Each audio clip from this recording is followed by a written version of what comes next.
स्वागत छ साथीहरू मेरो मिनी ब्लगमा। यहाँ चाहिँ दिदी र प्रदीपले चाहिँ यहाँ पूजा गर्दै हुन्थ्यो गाडीलाई। अनि हाम्रो चाहिँ स्कुटी र गाडी अनि साइकल पनि थियो, तर साइकललाई चाहिँ हामीले एउटा साइकल चाहिँ साइडमा राखेर एउटा साइकल चाहिँ पम्चर भएर दुइटालाई पूजा गर्दै हुनुहुन्थ्यो।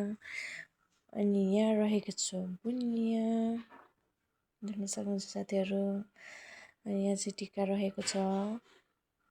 अनि आजको पानमाराको चाहिँ मौसम साथीहरू यस्तो रहेको छ, देख्न सक्नुहुन्छ। पुरा धुम्मिरहेको थियो क्या साथीहरू, धुम्म कालो भइरहेको थियो। हाम्रो छेउमा चाहिँ रहेको थियो केराको बोट, देख्न सक्नुहुन्छ मौसम पानमाराको। अनि यहाँ चाहिँ दिदीले प्रदीपलाई बुढोलाई टिका लगाइदिँदै हुनुहुन्छ, मेरो बुढो दिदीको देवरलाई।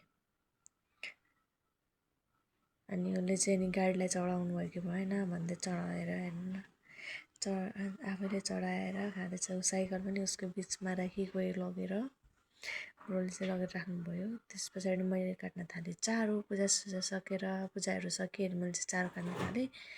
मैले चाहिँ मेरो फेस नदेखाएको क्या साथीहरू, मैले मेरो फेस कस्तो भइरहेको थियो। अन्तिखेर चट्टसँगले चारो काटेँ। हिजो प्रदीपले खोजेर ल्याउनु भएको थियो चारो चाहिँ, बुढोले खोजेर ल्याउनु भएको थियो।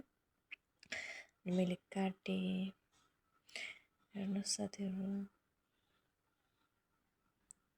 चारो काटेको मैले कोरेले। चारो चाहिँ मै काट्छु क्या आजल चाहिँ। अनि त्यसैले देख्न सक्नुहुन्छ साथीहरू, चारो काट्दै थियो। फेरि हात काट्ला है भन्दै थियो क्या नानीहरूले चाहिँ।